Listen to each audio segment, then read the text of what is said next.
You open the fridge at midnight. You're not really hungry.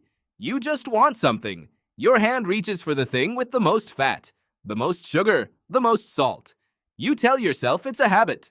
But the real answer is far stranger. That urge wasn't built last week. It wasn't built by advertising or stress or boredom. It was built across hundreds of thousands of years by a problem your ancestors faced constantly. A problem you almost never face.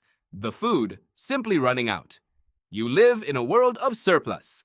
Open a door. Food appears.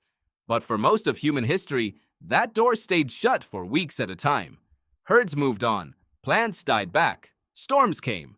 And when the food disappeared, your ancestors didn't curl up and wait politely for it to return. They adapted. They got creative and they got desperate in ways that still echo through your body today. So what did they actually eat when the good food was gone? The honest answer is uncomfortable. They ate bone marrow. They ate insects. They ate roots so bitter and starchy that no modern human would touch them. They ate things that today would make you gag. And understanding why reveals something strange about your own cravings, your own anxiety around hunger, and even your own relationship with food right now. Start with bone marrow, because it tells you almost everything. Anthropologist Manuel Dominguez Rodrigo, studying early hominin sites in East Africa, found something that didn't fit the old story. The old story said early humans were skilled hunters, chasing down fresh meat. But the bones at these sites told a different tale. Cut marks sat on top of tooth marks. That means the carnivores fed first. Lions, hyenas, and other predators stripped the muscle, the obvious meat, off the carcass. Then your ancestors arrived. What was left when the meat was gone? Marrow. Deep inside the bone, sealed in by thick walls that most predators couldn't crack, but a sharpened stone could. Fat, the most calorie-dense substance available on the savanna, hidden where the competition couldn't reach it. Your ancestors weren't always the hunters. Often, they were the scavengers smart enough to use a tool to access a meal nobody else could open. That single behavior changed everything. It meant survival didn't depend on finding the best food. It depended on finding food other animals had given up on and figuring out how to make it usable. That pattern repeats everywhere you look in the deep past. Richard Wrangham, the Harvard primatologist behind the cooking hypothesis, spent years studying what he calls fallback foods. Not the foods a species prefers, the foods it survives on when preference becomes a luxury it can't afford. Among living primates, fallback foods are almost always the worst tasting, hardest to digest, lowest quality options on the menu. Bark, tough leaves, unripe fruit packed with toxins the body has to work to neutralize.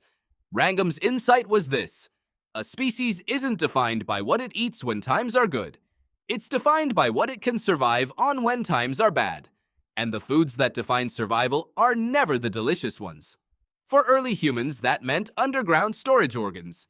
Tubers, roots, bulbs, the swollen, starchy parts of plants that hide beneath the soil specifically because that's where droughts and fires and grazing animals can't reach them. They're hard to dig up. They're often fibrous and bitter raw. They require real effort just to access, let alone eat. But they don't disappear when the rains stop.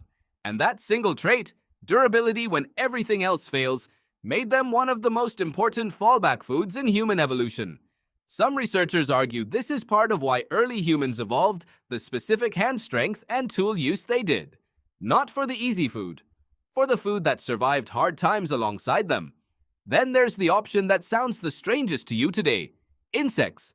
For most of human history, and still for many traditional societies studied by anthropologists like Frank Marlowe among the Hadza of Tanzania, insects weren't a fringe survival food. They were a reliable one. Termites, grubs, caterpillars. High in protein, often high in fat, and critically available in places and seasons when larger animals were nowhere to be found. Marlowe's long-term fieldwork with the Hadza showed something important about how foraging actually works day to day. It's not constant feasting on meat. It's a careful balancing act between high-effort, high-reward foods like a hunted animal and low-effort, dependable foods like tubers, baobab fruit, and honey. When the big payoff isn't available, you don't go hungry. You shift to whatever is reliably there. The diet bends, it doesn't break.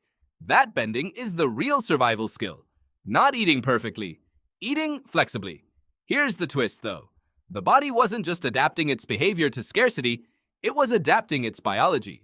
In the 1940s, physiologist Ansel Keys ran what's now known as the Minnesota starvation experiment.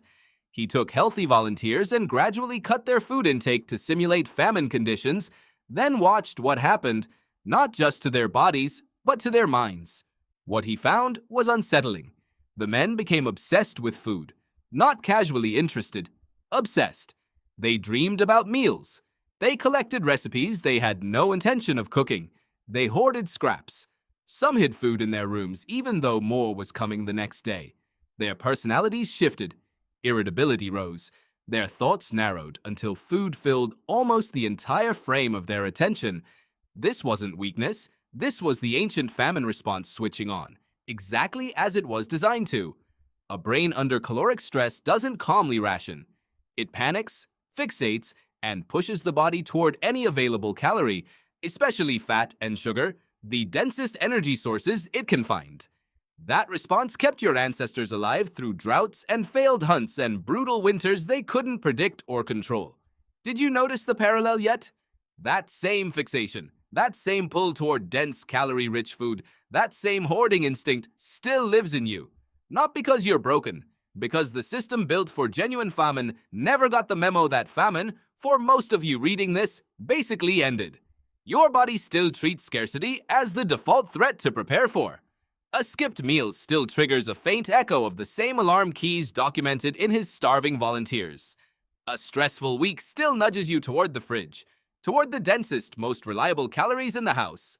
The same way scarcity once nudged your ancestors toward marrow over lean meat, toward fat over fiber. This is also why diets built on willpower alone tend to fail so often.